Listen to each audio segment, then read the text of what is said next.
Lluvias más abundantes, sequías más prolongadas, cambios drásticos en la temperatura promedio, son parte de una realidad cada vez más evidente. Es que el calentamiento global ha generado evidentes cambios en el clima. En los últimos años, estos cambios se han evidenciado aún más. Las regiones se han visto afectadas de manera muy drástica y los recursos como el agua, el aire, los suelos y los bosques se convierten en indicadores claros de estas transformaciones. En nuestro continente, los factores climatológicos que configuran el clima de la región se han acentuado notablemente. Fríos más intensos, más frecuentes y prolongados en invierno, con advecciones que provienen de la Antártida. Una abundancia inusual de lluvias que rebasan los periodos que eran tradicionales en las zonas de influencia del factor de convergencia intertropical. Y fenómenos como el del Niño, que golpean con más fuerza al continente, son algunos de los ejemplos de esta afectación. Los recursos naturales están afectados por los cambios del clima. La elevación de la temperatura, la ausencia de humedad en algunas zonas o la abundancia en otras ha generado un escenario de cambios radicales en los atractivos turísticos. Se puede apreciar el incremento de las temperaturas promedio en las zonas montañosas, lo cual repercute en el descongelamiento progresivo de montañas nevadas y glaciares. El caso más emblemático es el Nevado Chacaltaya, cuya cualidad fue ser la pista de esquí más alta del mundo, capaz de atraer en la década de los 70 y 80 y principios de los 90 una importante cantidad de turistas, constituyéndose de esta manera en uno de los más importantes atractivos naturales en las proximidades de la ciudad de La Paz. Sin embargo, en las últimas 2 décadas, el alza gradual de las temperaturas promedio han dejado este recurso natural sin nieve y por consiguiente sin su razón de ser atractivo turístico. Las temporadas de lluvia intensificadas han generado prolongados periodos de inundación en la región de las Pampas Venianas, las cuales, además de afectar a la economía de las poblaciones, se constituyen un factor de modificación de los periodos de actividad turística, puesto que las aguas de los ríos como el Yacuma tardan mucho en descender hasta sus niveles habituales. ¿Cómo afecta el cambio climático a nuestros recursos? ¿Y cómo repercute esto en la actividad turística? Son preguntas que nos hacemos pensando en el futuro inmediato del turismo en nuestro país. El cambio climático ahora es evidente, no solo por las alteraciones que provoca en el clima, sino por las afectaciones que repercuten en el estado de los recursos y por ende en la economía de los sectores como el turismo. En el programa de hoy analizaremos a fondo el tema vinculado con los cambios climáticos y la forma en que estos afectan a nuestros atractivos naturales.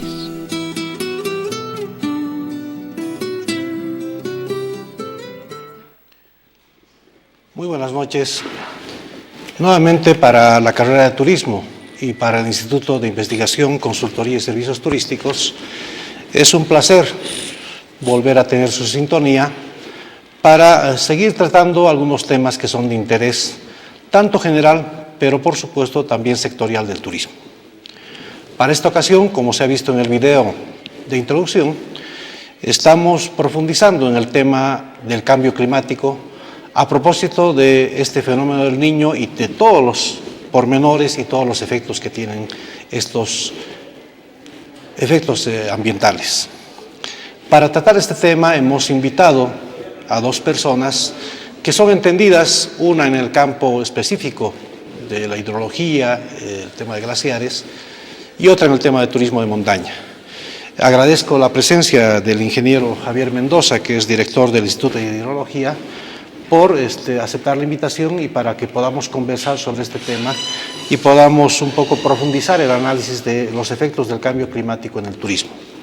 Por otra parte, también agradezco al señor Sergio Condori, guía profesional de montaña con amplia experiencia en el sector, para que podamos justamente intercambiar esos criterios. Bienvenidos a ambos y bueno, es decir, ojalá que podamos lograr que la opinión pública y particularmente la comunidad universitaria tenga mayores luces sobre estos efectos y la real relación que existe con el turismo. Bienvenido, ingeniero, y bienvenido. Adelante. Sí, gracias. El Instituto de Hidráulica ha venido desde el año 90 junto a la colaboración internacional, haciendo el monitoreo de glaciares en la Cordillera Real. Entonces,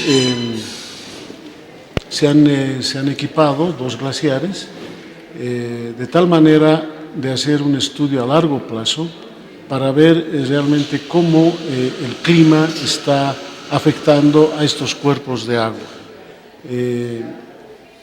Entonces yo quisiera empezar la explicación de los resultados que tenemos hasta ahora, viendo un poco las imágenes que vamos a mostrarles, para ver cómo en estos casi 20 años de estudio hemos podido ver cómo estos glaciares han estado evolucionando, digamos,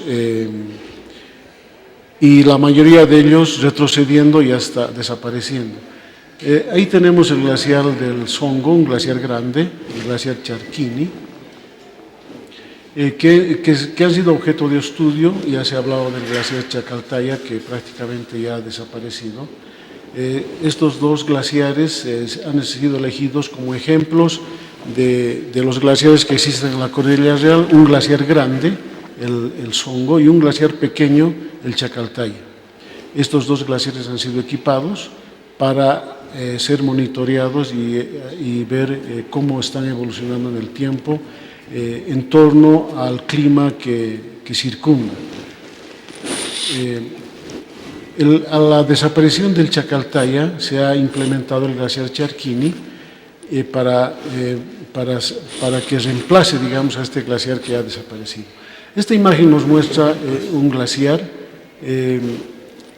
Las partes de un glaciar: en la zona alta tenemos la acumulación, en la zona baja la ablación, y lo que nos da el estudio es el balance de masa, que no es nada más que la ganancia o pérdida de masa de hielo que tiene un glaciar durante un periodo de año.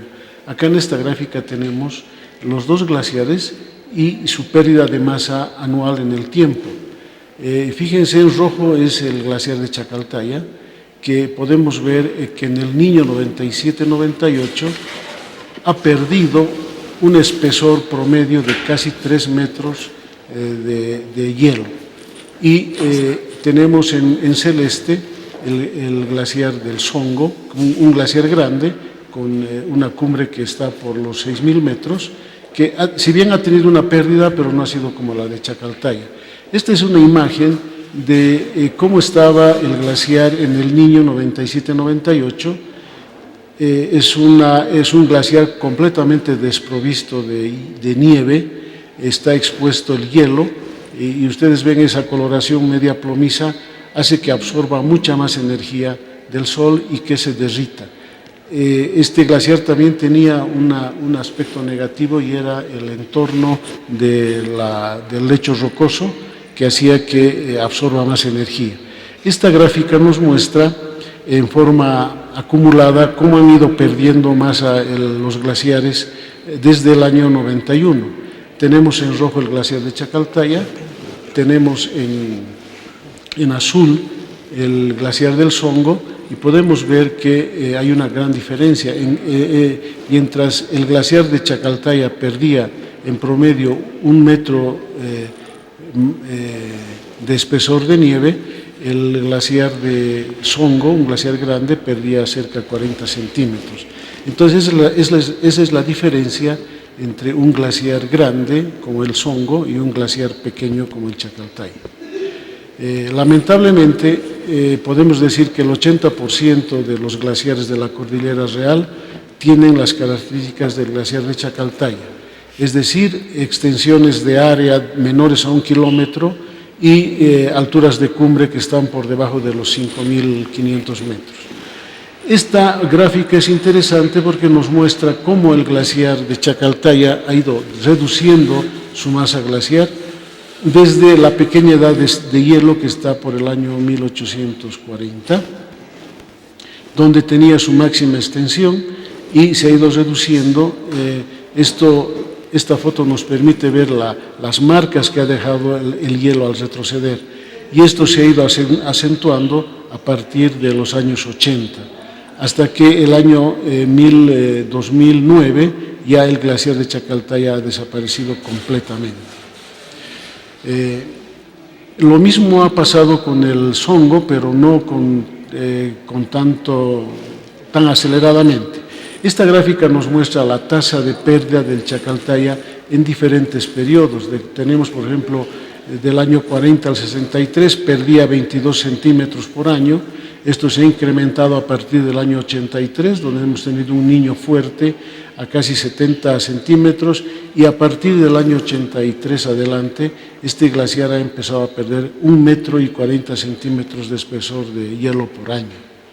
Entonces, imagínense, un glaciar tan pequeño ha empezado a acelerar su retroceso a partir del año 83.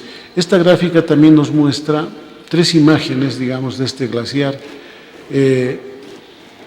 Teníamos el año 63, o sea, son cada 20 años como el glaciar ha ido retrocediendo.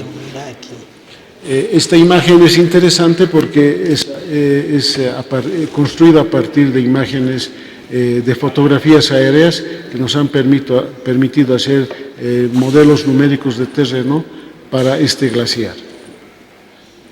Entonces, un glaciar emblemático te digo, vos mírame, como el de Chacaltaya, que ha sido en los años 80, 90, como decíamos anteriormente, una pista de esquí donde se hacía este deporte, ha desaparecido completamente. Tal vez uno se pregunta por qué sucede esto con los glaciares de la Cordillera Real. Esta gráfica nos muestra el entorno climático de la zona de estos glaciares.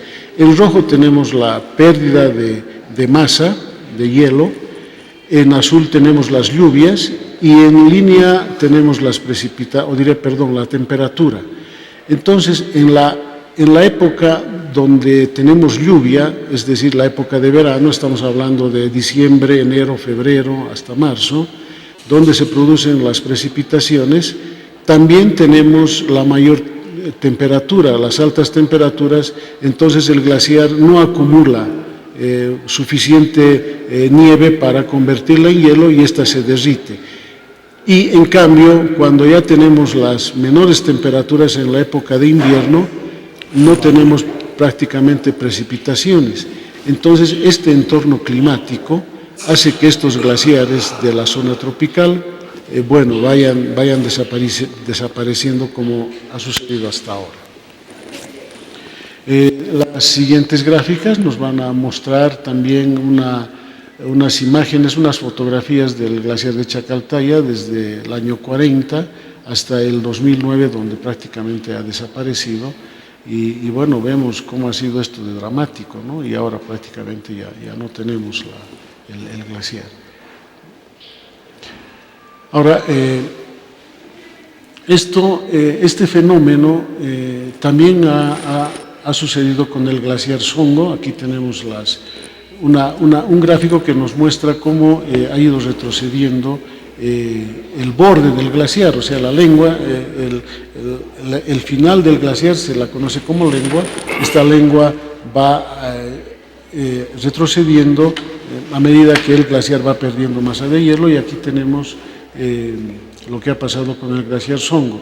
Se nota que no ha sido tan drástico como lo que ha sucedido con el glaciar de Chacaltaya. Acá tenemos una imagen que nos muestra las corrientes marinas principales, y si nos ponemos a ver en el continente sudamericano, tenemos la corriente helada de Humboldt, que trae aguas del polo sur hacia la zona ecuatorial. Esta es una corriente marina normal que cuando hay un evento El Niño se debilita, haciendo que otra corriente que se llama la corriente del Niño, que trae aguas cálidas del bolsón de Australia, estas aguas cálidas lleguen hasta la costa del Pacífico y desciendan hacia la zona sur del Perú y llegando hasta Chile, calentando las aguas del Pacífico, y esto se conoce como un evento del Niño. Entonces, en este evento del Niño lo que sucede es de que en nuestra zona donde están los glaciares hay un déficit de precipitación y un aumento ligero en la temperatura, lo que hace que en esta gráfica, por ejemplo, como tenemos la zona 3-4, la zona del Niño 3-4, es la que más afecta a la parte, digamos, de nuestra zona de estudio, que son la Cordillera Real. El Niño 97-98, por ejemplo, ha sido un evento extremo precisamente del calentamiento de la superficie marina en esta zona 3-4. Y está volviendo a suceder esto este año, donde se está produciendo otro Niño. Entonces, este evento del Niño lo que hace es afectar de manera muy severa a los glaciares. Y como hemos visto en las gráficas, el 97-98 ha sido, podríamos decir ahí, el tiro de gracia para Chacaltaya. Ha perdido 3 metros de espesor de hielo en un año y a partir de ahí ha empezado su desaparición. Bien, muchísimas gracias, ingeniero. Ha sido una explicación bastante técnica acerca de cuál es la problemática, la situación de los glaciares en el país y el efecto del cambio climático, pero tal vez sería bueno precisar un poco más en términos ya de algunos nevados. Inicialmente quisiera contextualizar un poco la relación de estos efectos naturales con el turismo. Ocurre que Bolivia es un país que tiene un posicionamiento a nivel internacional que está entre naturaleza y cultura. Es decir, Bolivia es un destino de naturaleza y de cultura. Podríamos decir que el tema cultural es mucho más, difundido que el tema natural, de naturaleza. De hecho, nuestro posicionamiento viene porque tenemos culturas ancestrales desde antes de la época incaica, pre-inca, Tiwanacote, etc. Y además tenemos toda la parte colonial. Pero hay interesantes segmentos que visitan Bolivia por el tema natural, no solamente por el tema de cordillera, sino también por el Madidi, la selva o el Salar de Uyuni, que es en este momento el ícono a nivel de destino turístico del país. Pero todos estos efectos del cambio climático afectan básicamente a esta naturaleza que tenemos en el país. Y en este programa queríamos profundizar en el tema básicamente de cordillera. Si bien Bolivia tiene una gran diversidad de oferta turística, nuestros volúmenes todavía son pequeños comparados con otros a nivel regional. Y dentro de esa limitación de demanda al país, también el destino cordillera está posicionado también, como un destino bastante selectivo. Si ponemos algunos números, nada más para dimensionar esta problemática, diríamos que en términos de volumen, el lago Titicaca sigue siendo el destino más importante del país en términos de volumen de turistas nacionales y extranjeros, porque fácilmente pasamos los 300.000 turistas año. Por supuesto, luego está el Salar de Uyuni, que desde los últimos años ha ido creciendo en volumen y hasta cercano a los 150.000 turistas extranjeros que llegan a la región por año, pero muy por detrás están los demás destinos. El eje Sucre-Potosí, estamos hablando de 35.000 a 40.000 visitantes extranjeros por año, el Madidi menos de 25.000 o 25.000 a 30.000 por año, y Cordillera, que está bordeando los 10.000 está por año, ¿no? 8.000 turistas a 10.000. Entonces, esa es un poco la dimensión en términos de lo que representa en términos de volumen en el territorio. Pero dentro de lo que es cordillera, diríamos, Bolivia es catalogado como el país andino. Y paradójicamente tenemos pocos destinos, pocos productos turísticos que están posicionados allá. Y podemos señalar rápidamente algunos picos que son el Huayna Potosí, el Tunicondoriri, el Yampu, el Sajama, que son los destinos los picos que se van poniendo en oferta. Y quisiera ver cuál es la situación en estos nevados. A este ritmo, si hacemos un cálculo según los datos que usted ha dado, en 70 años prácticamente el Chacaltaya ha desaparecido, ¿no? Es decir, desde el 1940 que hay mediciones hasta ahora, en 70 años hemos pasado realmente de tener un glaciar interesante para el turismo y que era un destino, a no tener prácticamente nieve en Chacaltaya. También se ha entendido claramente que esto depende, ¿no?, del volumen, de la masa, del tamaño de los glaciares. Claro que sí. Y siendo un glaciar tal vez pequeño, el Chacaltaya ha tenido ese comportamiento. En cambio, Songo, digamos, tiene un ritmo mucho menor. Pero ¿qué pasa entonces qué podemos esperar a futuro con estos nevados que estoy hablando, el Tuni Condoriri, el Huayna Potosí, etcétera? ¿Va a ser la misma situación? ¿Qué podemos esperar a futuro?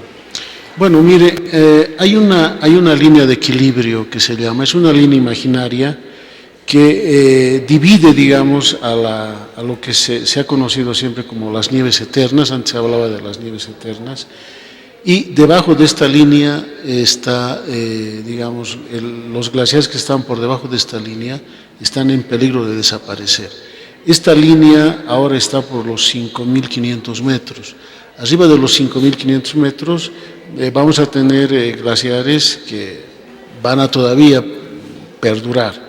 Debajo de esto están desapareciendo.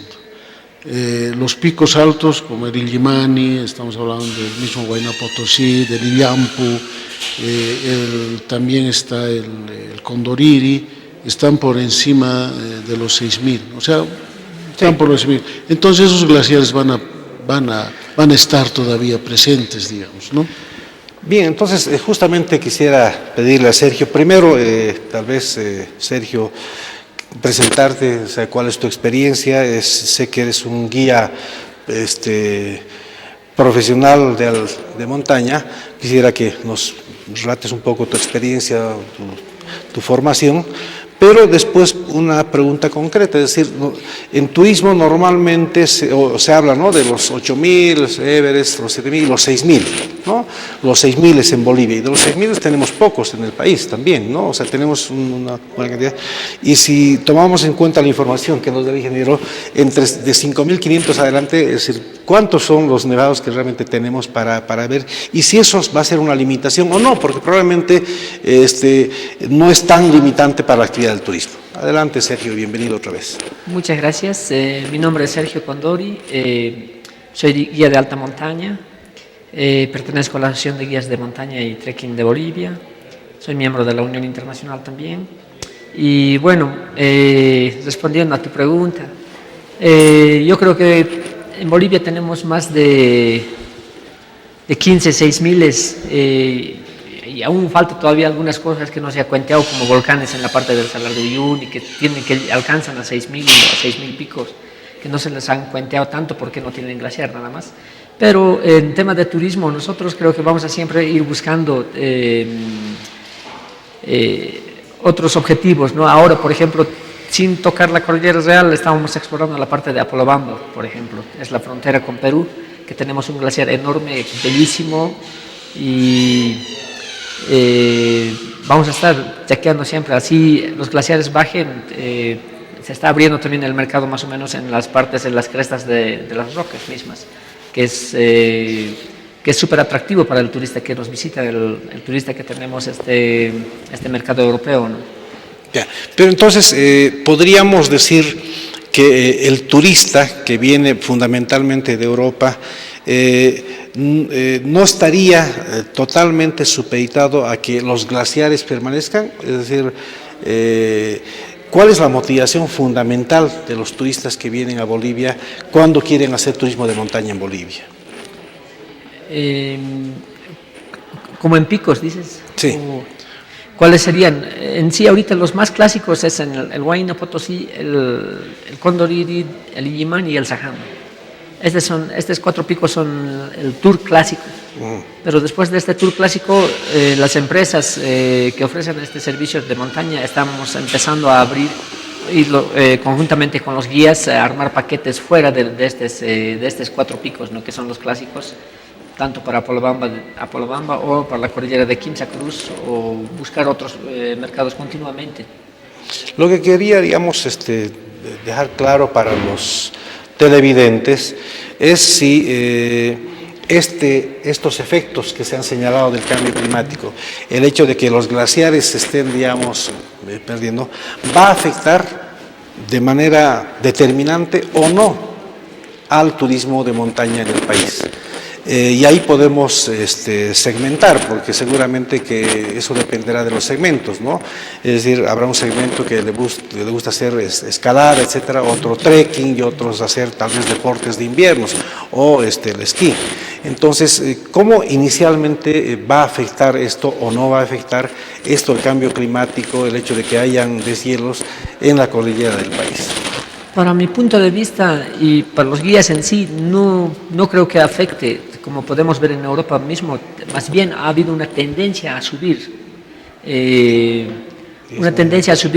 ha habido una fuerte demanda por hacer montaña cada vez más. La gente, al saber que hay esta desglaciación o que va a desaparecer mañana pasado las montañas, tiene una tendencia de aprovechar cada vez más, ¿no? Y así que por ese motivo creo que estos últimos años se ha extendido las temporadas de montaña, inclusive aquí en Bolivia. Ya, bueno, entonces lo que pasa es que uno piensa que el turista viene porque quiere ver nevados, ¿no? O sea, esa es una percepción que tenemos para ver nevados. Lo que estaría entendiendo por lo que me dices es que no necesariamente viene a ver nevados. No, vienen a ver los nevados, pero no es que no van a venir tampoco cuando no hayan, igual van a venir a ver si no hay nevado los picos. La escalada, digamos, claro, no importa si hay o no hay nieve, en el extremo. Exacto, porque imagínate, hay veces ahí tenemos gente que vienen a la cordillera pero sin pisar la nieve, solamente a pasar picos de 5.500, de 5.000 pico, pero para hacer la aclimatación, para estar en esta altitud nada más. Ya, entonces sería interesante señalar que para un cierto segmento de turistas, que son los que buscan escaladas y están queriendo llegar a los que son, ¿no?, los 6.000, etcétera, para ellos, por supuesto que será muy interesante encontrar picos con nieve, pero si en el extremo, es decir, eso se va deteriorando, igual van a seguir teniendo el reto de escalar. Definitivamente. Pero esto es para los que escalan, ¿sí? Hay otro segmento de turistas en los que realmente es importante el tema de nieve. Sí, también. Hay, en los dos segmentos en sí es preocupante continuamente que los glaciares retrocedan, pero paralelamente también es importante aprovecharlo de esta naturaleza que tenemos, que es incambiable. Si aparece un día va a ser súper triste, pero mientras haya, hay que ir a hacerle fotografiar, hay que aprovechar de pisar un poco la nieve, de tocarlos y básicamente a la montaña se sube a sacarse fotos. Llegas a la cumbre, es una satisfacción personal y espiritual. Es un reto personal, ¿no? Exacto. Es un reto personal hacer esto. Bien, un tema que podríamos también matizar es ¿qué efecto tendría el flujo turístico, que realmente no es muy voluminoso en el caso del país? ¿Cómo afectaría este flujo turístico a la preservación de los glaciares? ¿Cree, ingeniero, que afecta, que eso es un tema que debería preocuparnos? ¿Cómo podríamos mitigar si eso es así? Bueno, hablamos ya de una cuenca que tiene un glaciar, es un sistema un tanto complejo. Aparte de tener el glaciar mismo, esta cuenca tiene bofedales, tiene lagunas, cuerpos de aguas importantes, que si el turista que va contaminando estos cuerpos de agua, echando basura, bueno, entonces sería afectado porque lo que nos da esta cuenca es el recurso agua. Siempre hablamos de que el agua que proviene del Nevado es un agua pura, y eso es verdad. Es un agua que ha estado ahí guardada muchos años y que está siendo liberada por la temperatura. Entonces, si esto no se controla un poco, si no se hace políticas para que el turista o cualquier persona que vaya a una cuenca glaciar y no deje su basura, yo creo que si esto no se hace, va a afectar, por supuesto, al recurso que da esta cuenca, que es el agua, ¿no?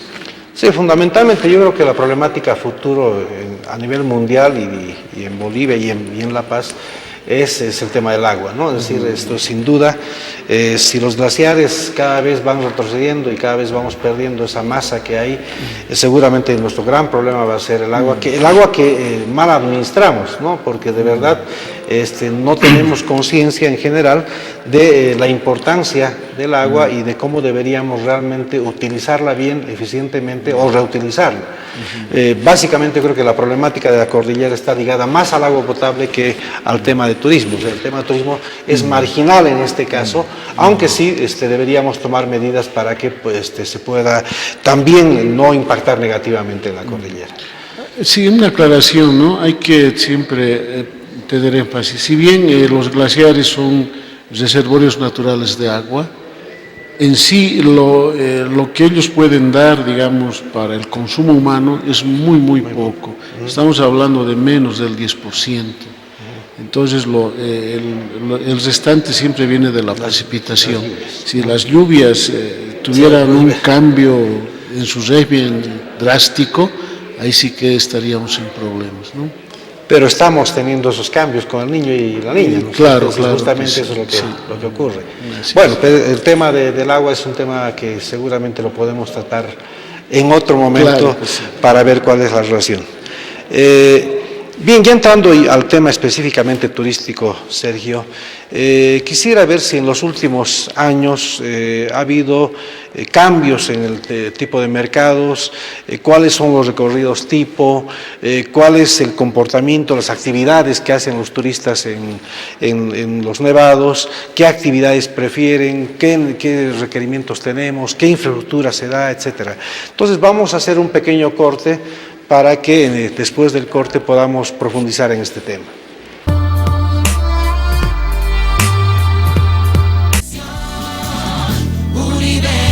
Universitaria.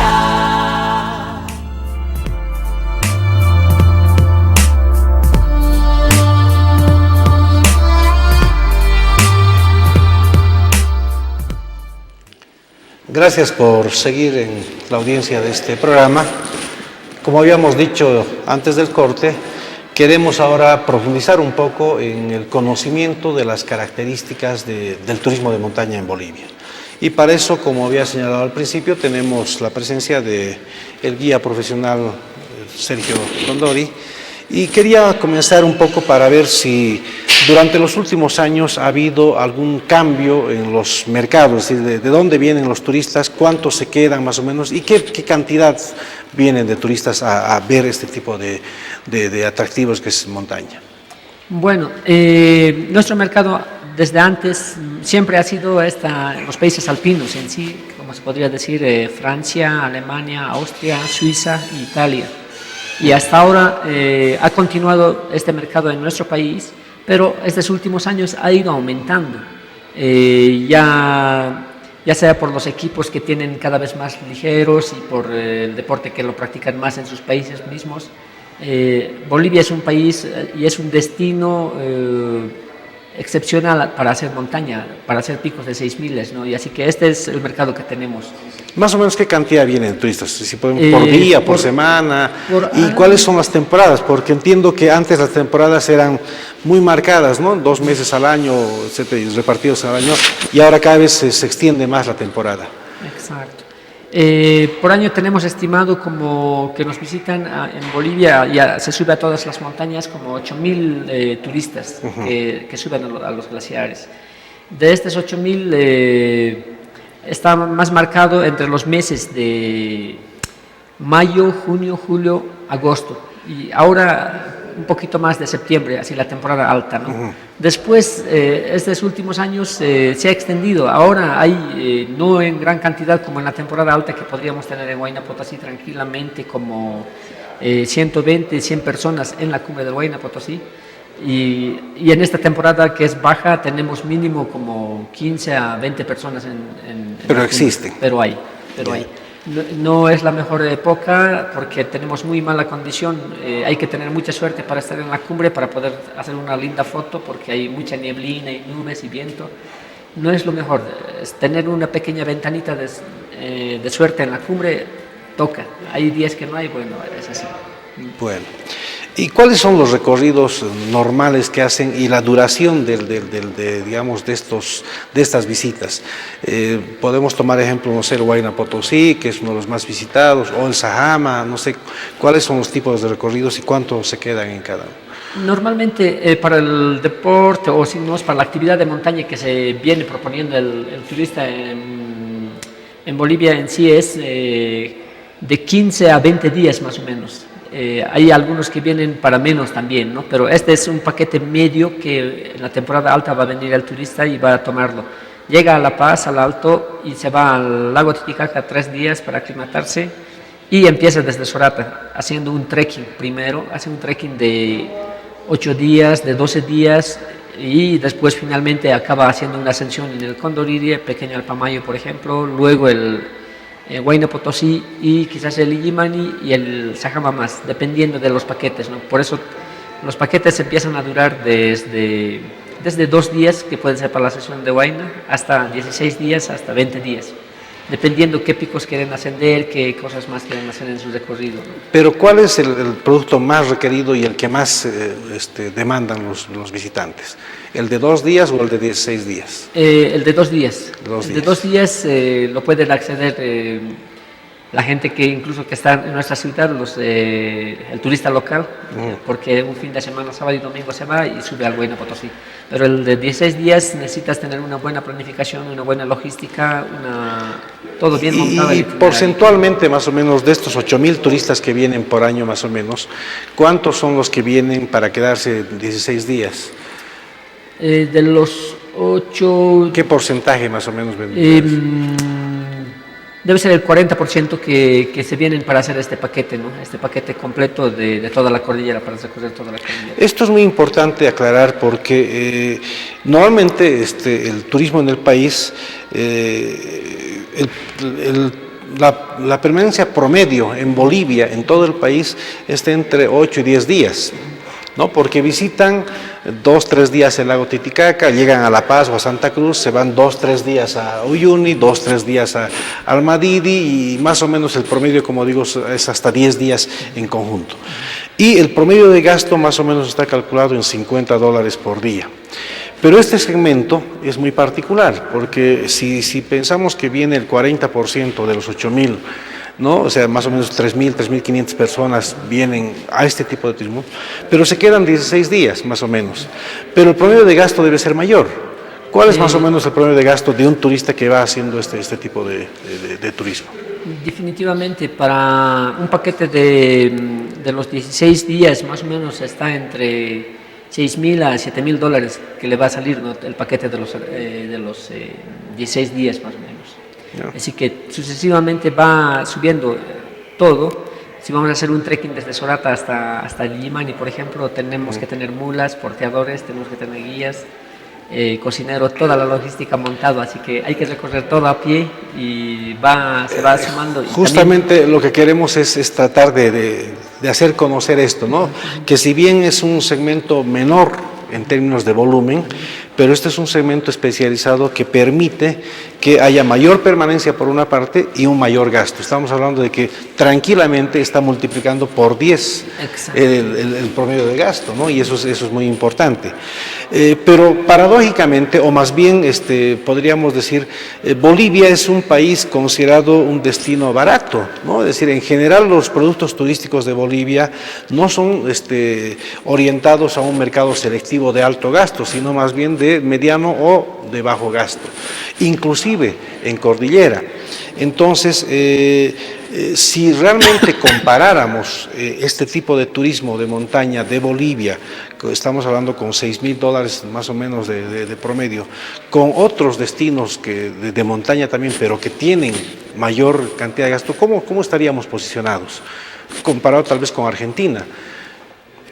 Yo creo que en esta posición igual de todas maneras sigue siendo barato también, ¿no? Si nos vamos a Argentina, solamente la entrada ya nos cuesta $1.000 para entrar a la Concagua, por ejemplo.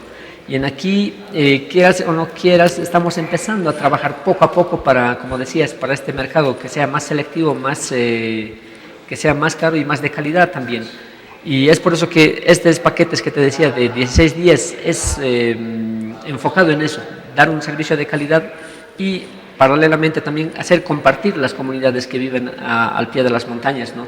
Y así sucesivamente ver la distribución económica, digamos, usamos porteadores, usamos cocineros, mulas, usamos todas las cosas y se paga. En ahí va un montón de dinero también que el mismo turista lo puede pagar y Quisiera realmente tal vez precisar cifras en este tipo de turismo. Hay un trabajo recientemente realizado por un tesista de la carrera, el Wilson Sangali, que es además guía y está egresando de la carrera, que ha hecho justamente un análisis del impacto económico o socioeconómico que tiene el turismo en el Huayna Potosí. Y la conclusión es que realmente el impacto es marginal. Es decir, no beneficia directamente, marginalmente sí, por supuesto, a algunas familias, a algunas personas, pero esas personas tampoco reciben una gran cantidad de recursos y además son recursos muy estacionarios, no es todo el año y por tanto no pueden pretender vivir de esto. Entonces, paradójicamente a lo que me acaba de decir que tendría un buen impacto, etcétera, ¿en qué estaría empleado? ¿Cómo participaría la comunidad? La comunidad cobra por los ingresos, ¿cuánto cobra? Los porteadores que son utilizados de la comunidad son muchos, por grupo ¿cuántos? Más o menos ¿cuánto se les paga a cada porteador? Depende. En Huayna Potosí, por ejemplo, se ha vuelto bastante... la gente local de Huayna Potosí no se mete tanto en tema de montaña, tiene sus propias actividades en son, con la fruta y la electricidad y todo esto, no se mete mucho, hay muy pocas familias que se meten. Pero a uno en tema de turismo realmente tiene que gustarle, peor si es en tema de montaña, tiene que tener pasión para poder disfrutar y subir con un bulto de 30 kilos a esta altura de 5.000 pico, ¿no? Y en las otras comunidades, como Illimani, como Illampu y Ezajama, por ejemplo, las comunidades se intrometen a full, trabajan bastante, trabajamos muy parejos, se podría decir, y ellos están más comprometidos, trabajan con sus propias mulas y todo. Y los costos más o menos para un porteador que te sube de un 4.800 hasta 5.200 está de 150 a 200 bolivianos la subida, que lo puede subir en 1 hora y media a 2 horas máximo. 30 kilos máximo también, exagerando 30, ¿no? 22 es la que medimos, pero hay algunos que quieren llevar. En Sajama, no, ni te cuento, en Sajama hay gente que hacen doble, le dicen, hasta 50 kilos. Pero también es el doble del salario, ¿no? Ellos lo quieren hacer así, está bien. Sí, pero yo creo que ahí, en la línea que precisamente señalabas, sería muy importante trabajar en por dos vías, ¿no? Una, en una normativa que permita desde las autoridades de gobierno, ya sea el Viceministerio de Turismo, las gobernaciones y los propios municipios de donde están situados los nevados, para que realmente exista un mejor control y un apoyo también y seguridad para este tipo de turistas. Pero por otro lado también creo que es importante el rol de la ética, la conciencia de los propios empresarios y de los propios guías. Es decir, son ellos los que están trabajando y están operando, comercializando estos productos y también deberíamos trabajar en esa línea, ¿no? Es decir, debería por una parte ir una regulación, control, seguridad estatal, pero también debería haber una mejor producción, mejor servicio, mejor calidad del servicio por parte de los operadores. ¿Cuáles serían esas principales recomendaciones? ¿En qué temas puntualmente deberíamos trabajar? Y puntualmente me refiero a esto. ¿Hay campamentos de base? ¿Cómo hay necesidad de hacer esto? ¿Tenemos campamentos de altura? El tema de alquiler de equipos, ¿cómo se regula? El tema de seguridad, ¿cómo podemos trabajar en eso para más o menos iniciar esto? Perfecto. Lo primero yo creo que hay que ver la parte de la regularización con el tema del gobierno para lo que me decías de las entradas, por ejemplo. En Sajama se cobra 35 bolivianos por persona. En Huayna pero es la comunidad la que cobra. Es la comunidad la que cobra. En Huayna la comunidad también cobra 15 bolivianos a 20 bolivianos por persona, en Illimani es 20 también, pero esto cobran las comunidades, no hay... Nada más por pasar, sí, nada porque más no por pasar. ofrecen ningún tipo de servicio y no hay ningún tipo de control tampoco. Exacto, no hay ningún tipo de servicio, no hay un mínimo baño, no hay, pero bueno, cobran porque pasamos por la comunidad. No estaría mal a la larga de organizarse mediante el gobierno, se puede pagar incluso más, pero que se organice, que tengamos bañitos, que tengamos, como decías, campos bases, campos altos bien armados y presupuestados, por ejemplo. En Huayna sí hay, Huayna Potosí. Illimani y en las otras montañas no hay nada, ¿no? Y a la larga hay que trabajar esta parte bastante. En tema de seguridad, por ejemplo, en tema de seguridad, decimos, te cobran en estos lugares, pero te cobran para nada, ¿no? Y no te prestan ni una cama, ¿no? Para que te bajen el herido. Y todas estas partes yo creo que mediante el gobierno teníamos que ver seguridad, las regularizaciones de los guías, de los porteadores, de todos, porque falta. Esta parte es el gran vacío que tenemos como parte que trabajamos en la montaña. Es una falta, un vacío muy grande, ¿no? Las cosas se resuelven justamente una aproximación, ¿no? Esta semana que está pasando, tenemos conocimiento que la gobernación ha convocado precisamente para tratar y para discutir el tema de la ley departamental de turismo y sus reglamentos. Entonces sería oportuno que como operadores, como guías profesionales, puedan hacer conocer su voz y decir, bueno, estos son los puntos que deberíamos considerar para que realmente haya una mejor operación y haya una mejor relación entre los operadores y las comunidades. En esa línea, tal vez, ingeniero, para matizar un poco esta conversación, el tema que siempre notamos, ¿no? El turista lo que hace es llevar basura, lleva depredación, etcétera. También podríamos ver que algunas medidas que puedan atenuar este efecto que tienen los turistas en montaña, ¿no? Es decir, más o menos, no sé si hay algún conocimiento de qué hacen en otros países respecto a esto. Bueno, generalmente los países de la región están implementando leyes para proteger el agua, ¿no? O sea, acá nos falta en el país la ley de aguas, que yo no sé por qué razón ha quedado así, truncada, ¿no? Inclusive, al no haber una normativa sobre fuentes de agua, cuerpos de agua, donde están los glaciares, entonces, bueno, no hay dónde apoyarse, digamos. Nosotros tenemos muchos problemas en nuestras investigaciones porque uno llega al lugar y se encuentra con los comunarios, con los que viven ahí. Entonces, ellos directamente piensan de que uno está yendo a quitarles el agua, o sea, pero no, nuestro fin es investigar, ¿no? Y ver cómo está cambiando la cuenca, en fin. Entonces falta una ley de aguas y eso debería ser un tema que se lo trate, ¿no? A partir de la universidad, en fin, que regule todo esto, inclusive ahí seguramente va a entrar el turismo, ¿no? El agua es un tema transversal al turismo, a todos, claro. A todo, y también tiene que ver con la explotación minera, que en estos nevados hay bastante mineral, es una cosa que se cruza. Entonces, eso faltaría, eso es importante, ¿no? De la misma forma, ¿alguna recomendación que quisiera hacer respecto a esta problemática del turismo en cordillera?